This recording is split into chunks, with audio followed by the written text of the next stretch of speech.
ನಾವು ಮಾತಾಡ್ತಿದ್ರೆ ಅವಳು ಹಾಗೆ ಹೊರಟೋದ್ಲಲ್ಲಮ್ಮ. ಹೆಣ್ಣು ಮಗಳಲ್ವಾ ಅಪ್ಪ, ಭಾವಿ ಗಂಡನ್ ಕಣ್ಣಲ್ಲಿ ನೋಡ್ಬೇಕು ಅಂದ್ರೆ ಅಷ್ಟು ಮಾತ್ರ ನಾಚಿಕೆ ಇರಲ್ವಾ?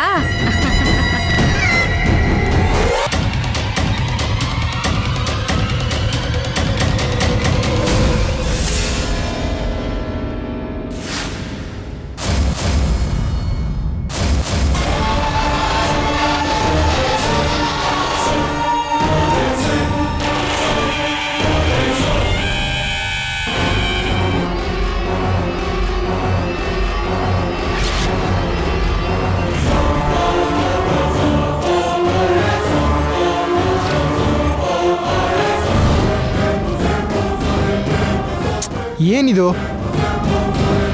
ಕಣ್ಣು ಕಾಣಿಸಲ್ವೇನೆ? ಶುಭ ಕಾರ್ಯಕ್ಕೆ ತಾಳಿ ತಂದಿದ್ರೆ ಕೆಳಗ್ ಬೀಳಿಸ್ತೀಯಾ? ಚಿಕ್ಕಮ್ಮ, ಬುದ್ಧಿ ಇದೆಯಾ ನಿನಗೆ?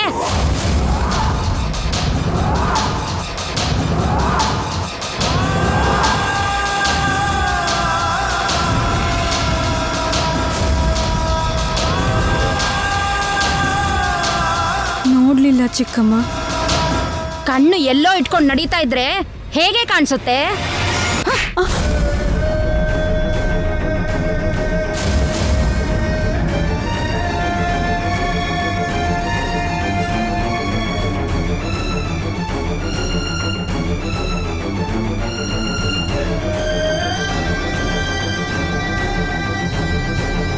ಅತ್ತೆ,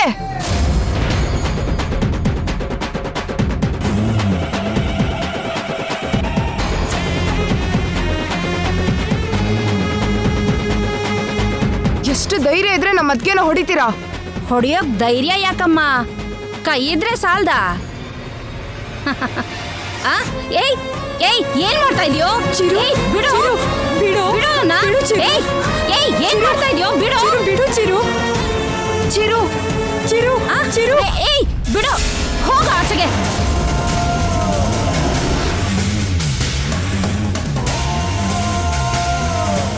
ಚಿರು,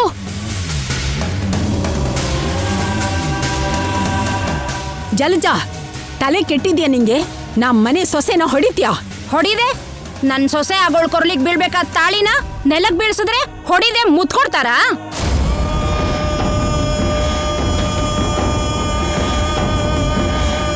ಇಷ್ಟಕ್ಕೂ ಇಂಥ ಶುಭ ಕಾರ್ಯದ ಕೆಲಸ ನಡೀತಿರುವಾಗ ಗಂಡ ಸತ್ತಿರೋ ವಿಧವೆ ಮಧ್ಯದಲ್ಲಿ ಬರಬಾರ್ದು ಅಂತ ಗೊತ್ತಾಗಲ್ವಾ?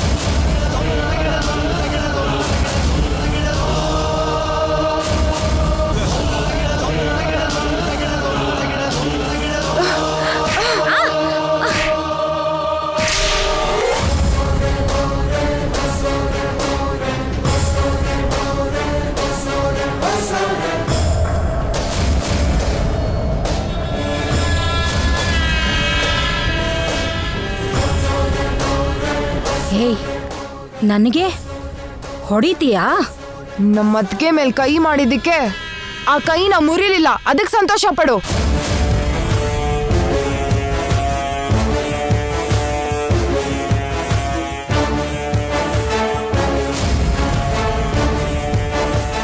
ಏನಂದೆ? ನಮ್ಮ ಅತ್ತಿಗೆ ವಿಧವೆನಾ? ಗಂಡ ಸತ್ತೋಳ್ನ ವಿಧವೆ ಅಂದೆ ಇನ್ನೇನಂತಾರೆ? ನಮ್ಮಣ್ಣ ಸತ್ತೋಗಿದ್ದಾರೆ ಅಂತ ನಿಮ್ಗೆ ಯಾರು ಹೇಳಿದ್ದು?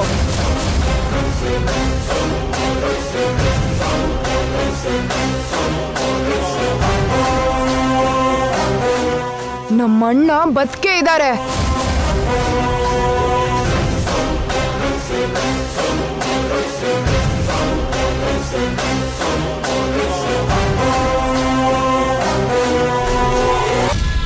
ಏನ್ ಹೇಳ್ತಾ ಇದೀಯ ಭೈರವಿ? ನನ್ ಮೊಮ್ಮಗ ಸತ್ತಿಲ್ವಾ? ಬದುಕಿದ್ದಾನಾ?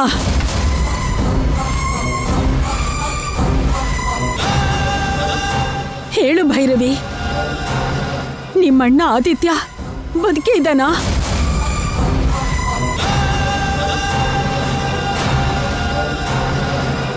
ಎಲ್ಲಿದ್ದಾನೆ? ಹೇಳು, ಹೇಳಮ್ಮ.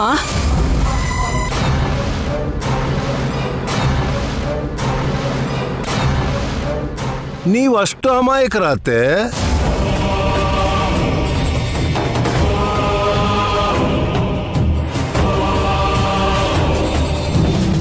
ಬದುಕಿದಾನೆ ಅಂದ್ರೆ ಜೀವಂತವಾಗಿ ಬದುಕಿದಾನೆ ಅಂತ ಅಲ್ಲ ಅತ್ತೆ, ನಮ್ಮೆಲ್ಲರ ಮನಸ್ಸಲ್ಲೂ ಬದುಕಿದಾನೆ ಅಂತ ಭೈರವಿ ಅದೇ ಉದ್ದೇಶದಿಂದ ಹೇಳಿರ್ತಾಳೆ.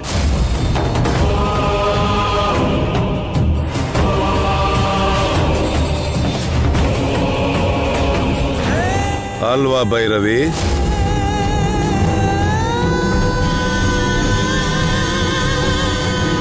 ಆದ್ರೂ ಮದುವೆ ಇಟ್ಕೊಂಡು ಈ ಪಂಚಾಯತಿ ಎಲ್ಲ ಯಾಕೆ ನಿಮ್ಗೆ? ಹೋಗಿ ಎಲ್ರು ಮಲ್ಕೊಳ್ಳಿ, ಹೋಗಿ. ಬಾರಪ್ಪ. ಭೈರವಿ,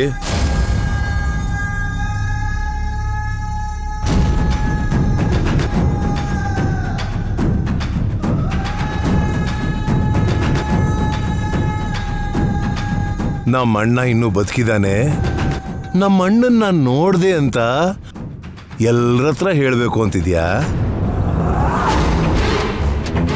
ನಿಮ್ಮ ಅಣ್ಣನ್ನ ಇಲ್ಲಿ ಜೀವಂತವಾಗಿದ್ದಾನೆ ಅಂತ ಹೇಳಿದ್ರೆ ನಿಮ್ಮ ಅಣ್ಣ ಅಲ್ಲಿ ಹೆಣವಾಗಿ ಬದಲಾಗ್ತಾನೆ.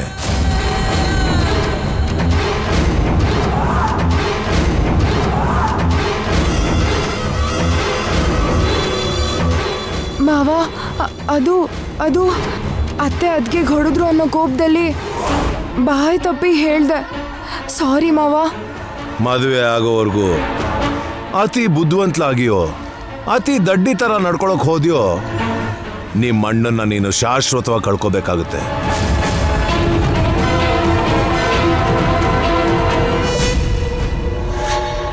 ಹೋಗು, ಒಳಗೆ ಹೋಗಿ ಮಲ್ಕೋ.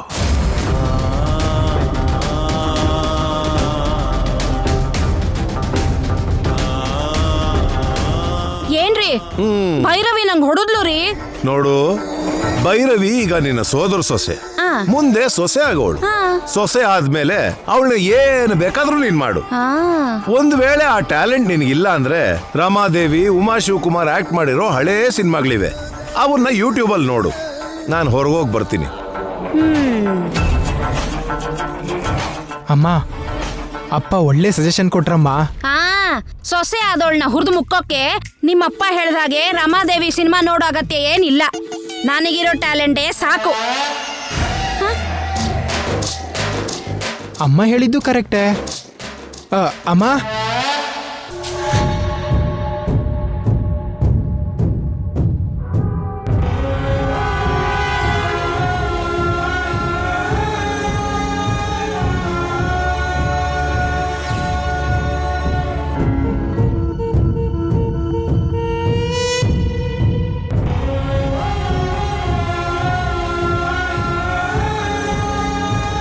ಈಗ ನಾನು ಆ ನಾಗಮಣಿಗೋಸ್ಕರ ದೇವಸ್ಥಾನಕ್ಕೆ ಹೋಗ್ಬೇಕು. ನೀನು ದೇವಸ್ಥಾನಕ್ಕೆ ಹೋಗ್ತೀಯಾ? ಆ ದೇವಸ್ಥಾನಕ್ಕೆ ಹೋದ್ರೆ ಏನಾಗುತ್ತೆ ಅಂತ ನಿನ್ಗೆ ಗೊತ್ತಿಲ್ವಾ? ಪ್ರಾಣ ಹೋಗುತ್ತೆ. ಗೊತ್ತು, ಆದ್ರೆ ಬೇರೆ ದಾರಿ ಇಲ್ಲ.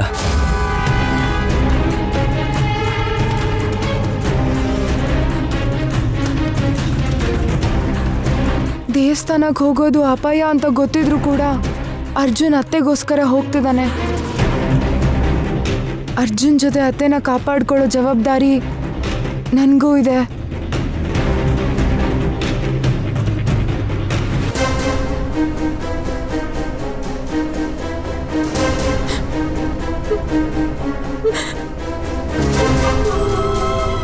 ಅದ್ಗೆ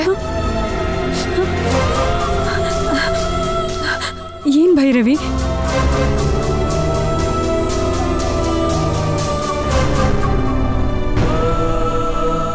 ಇವತ್ತು ಅತ್ತೆ ಪ್ರಾಣ ಉಳಿಸೋದಕ್ಕೋಸ್ಕರ ನಾಗಮಣಿ ತರೋದಕ್ಕೆ ಅರ್ಜುನ್ ದೇವಸ್ಥಾನಕ್ಕೆ ಹೋಗ್ತಾ ಇದ್ದಾನೆ.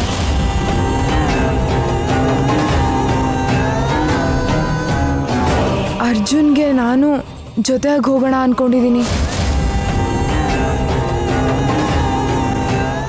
ನೀನಾ? ಹೌದು. ಅದಕ್ಕೆ ಯಾರ ಹತ್ರನೂ ಈ ವಿಷಯ ಹೇಳಬೇಡಿ. ನನ್ನ ಬಗ್ಗೆ ಕೇಳಿದ್ರೆ ಏನೋ ಒಂದು ಹೇಳಿ ಮ್ಯಾನೇಜ್ ಮಾಡಿ ಪ್ಲೀಸ್. ಅಯ್ಯೋ ಭೈರವಿ, ಅರ್ಧರಾತ್ರಿಲಿ ದೇವಸ್ಥಾನಕ್ಕೆ ಹೋಗ್ತಿದ್ಯಾ? ಇಲ್ಲ ಅದ್ಗೆ ನಾನು ಹೋಗ್ಬೇಕು, ಪ್ಲೀಸ್ ನನ್ನ ತಡಿಬೇಡಿ.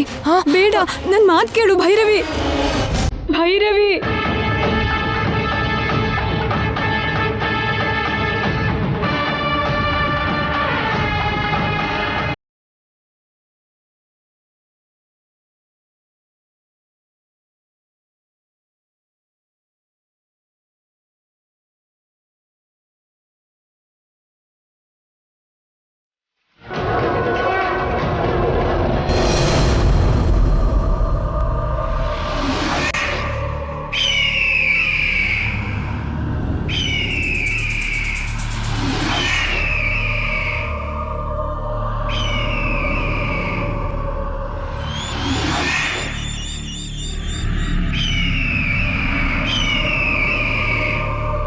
ಏನಾಯ್ತು ಗರುಡ?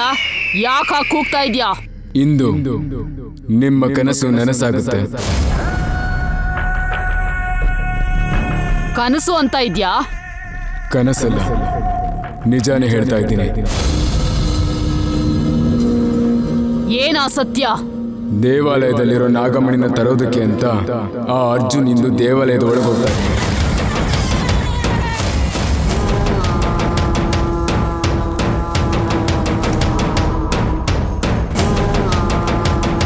ಆವೇಶದಿಂದ ಅಪ್ರಸ್ತುತವಾಗಿ ಹೋಗ್ತಾ ಇಲ್ಲ, ಸಂಕಲ್ಪಬದ್ಧನಾಗಿ ಹೋಗ್ತಾ ಇದ್ದಾನೆ.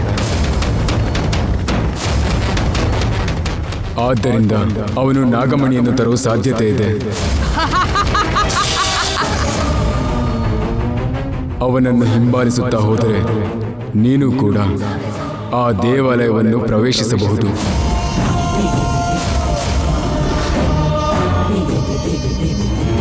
ಹಂ ಹಠ ಭಂ ಭಠ ಝೂಂ ಫಟ್.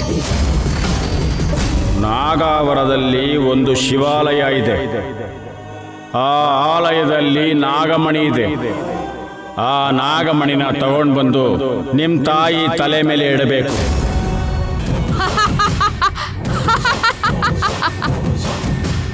ಭಲೆ ಗರುಡ ಭಲೆ, ಒಳ್ಳೆ ವಿಷಯನೇ ಹೇಳಿದ್ಯಾ. ಈ ಶುಭ ಗಳಿಗೆಗೋಸ್ಕರ ಇಷ್ಟು ವರ್ಷ ಕಾಯ್ತಾ ಇದ್ದೆ. ಭಲೆ, ಅವನನ್ನ ಹಿಂಬಾಲಿಸ್ಕೊಂಡು ಹೋಗಿ ದೇವಸ್ಥಾನದಲ್ಲಿರೋ ಆ ಬೆಲೆ ಕಟ್ಟಕ್ಕಾಗದೆ ಇರೋ ಆ ಗ್ರಂಥನ ಕೈಗೆತ್ಕೊಳ್ತೀನಿ.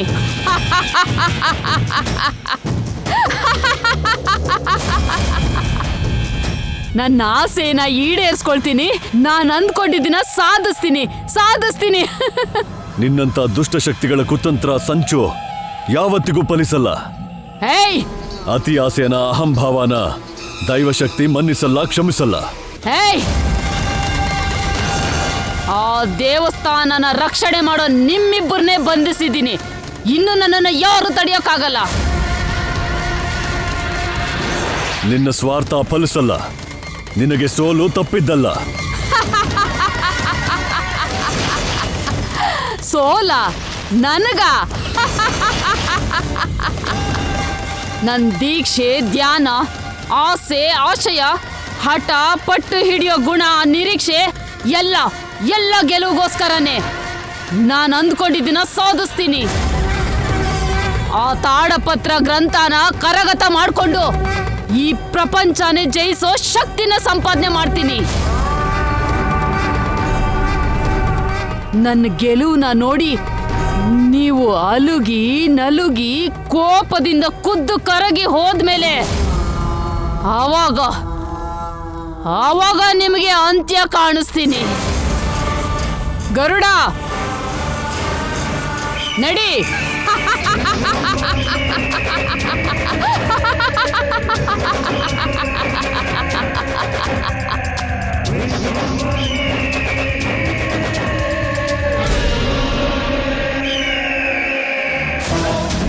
ಮಾವ, ಈ ಅನಂತವಾದ ಸೃಷ್ಟಿ ವೈವಿಧ್ಯದ ಬಗ್ಗೆ, ಅದಲ್ಲದೆ ಸೃಷ್ಟಿಲಿರೋ ಮಾನವ ಬದುಕಿಗೆ ಸಂಬಂಧಪಟ್ಟ ಅದ್ಭುತ ರಹಸ್ಯಗಳು ಎಷ್ಟು ಆ ಗ್ರಂಥದಲ್ಲಿ ಇದೆ. ಅಪರೂಪವಾದ ಆ ತಾಳಪತ್ರ ಗ್ರಂಥ ಈ ಮಾಟಗಾತಿ ಕೈಗೆ ಸಿಕ್ಕಿದ್ರೆ ನಡೆಯೋದೇ ಬರೀ ವಿಧ್ವಂಸ, ವಿನಾಶ ಮಾವ.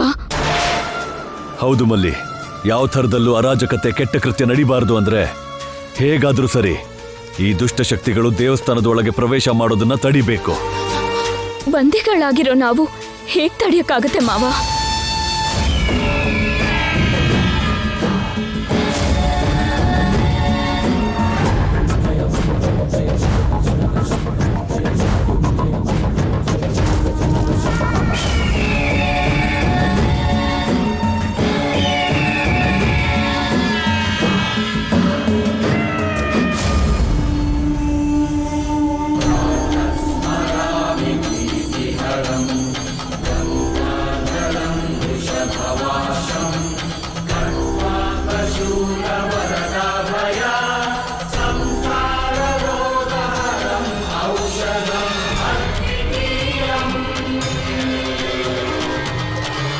ನಾಗಾವರದಲ್ಲಿ ಒಂದು ಶಿವಾಲಯ ಇದೆ.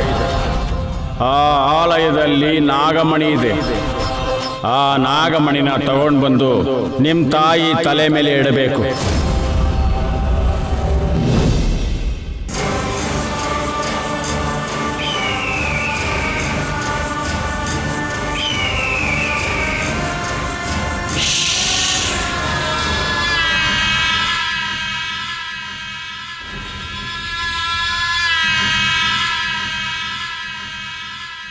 ನಮಸ್ತೆ ಶಿವಯ್ಯ ಅವರೇ. ಈ ಸಮಯದಲ್ಲಿ ಇಲ್ಲಿ ನಿನಗೇನು ಕೆಲಸ? ನಮ್ಮಮ್ಮನ ಪ್ರಾಣಕ್ಕೆ ತೊಂದರೆ ಇದೆ. ಅವ್ರನ್ನ ಬದುಕಿಸ್ಕೊಳ್ಳೋದಕ್ಕೆ ಒಂದು ಮುಖ್ಯವಾದ ಕೆಲಸದ ಮೇಲೆ ಬಂದಿದ್ದೀನಿ.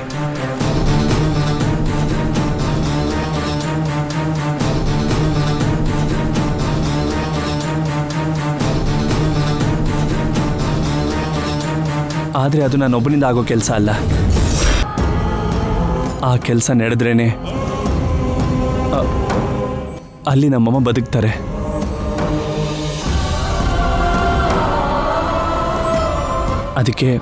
ಅದಕ್ಕೆ ನಿಮ್ಮ ಆಶೀರ್ವಾದ ಬೇಕಾಗಿತ್ತು.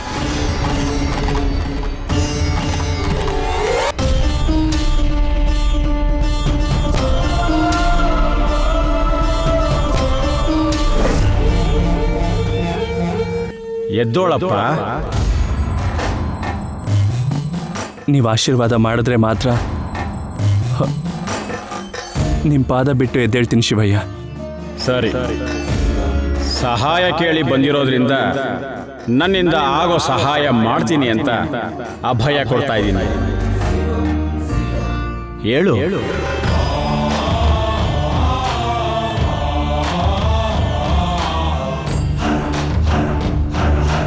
ಏನ್ ಕೆಲಸದ ಮೇಲೆ ಬಂದಿದ್ಯಾ? ನಾನು ಮಾಡಬೇಕಾದ ಸಹಾಯ ಏನು?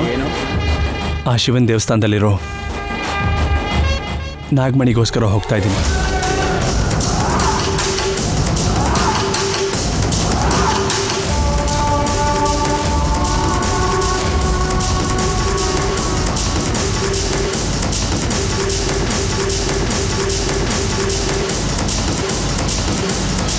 ನಾನು ಆ ದೇವಸ್ಥಾನದ ಒಳಗೆ ಹೋಗೋಕ್ಕೆ ನೀವು ನನಗೆ ಸಹಾಯ ಮಾಡಬೇಕು. ಅಸಂಭವ. ದೇವಸ್ಥಾನದ ಒಳಗೆ ಹೋಗ್ಬೇಕು ಅನ್ನೋದು ದುಸ್ಸಾಹಸ. ಆ ನಾಗಮಣಿನ ತಗೊಂಡು ಬರ್ತೀನಿ ಅನ್ನೋದು ಅಸಾಧ್ಯ. ಅದು ಆಗದ ಕೆಲಸ.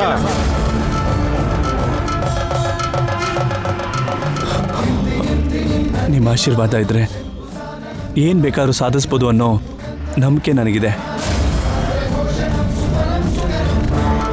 ಜನ್ಮ ಕೊಟ್ಟಿರೋ ನನ್ನ ತಾಯಿನ ಉಳಿಸ್ಕೊಳ್ಳೋಕ್ಕೋಸ್ಕರ ನನ್ನ ಪ್ರಾಣ ಬೇಕಾದರೂ ಕೊಡ್ತೀನಿ.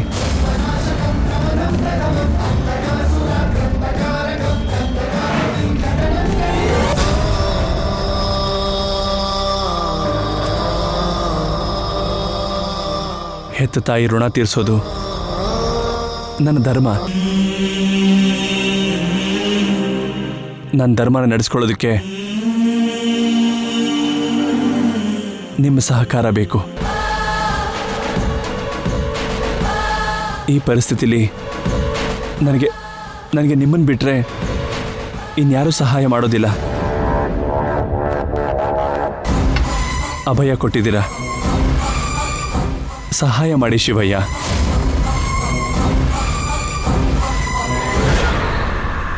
ಓಂ ನಮಃ ಶಿವಾಯ. ಶಿವ ಶಿವ ಶಿವ ಶಿವ ಶಿವ.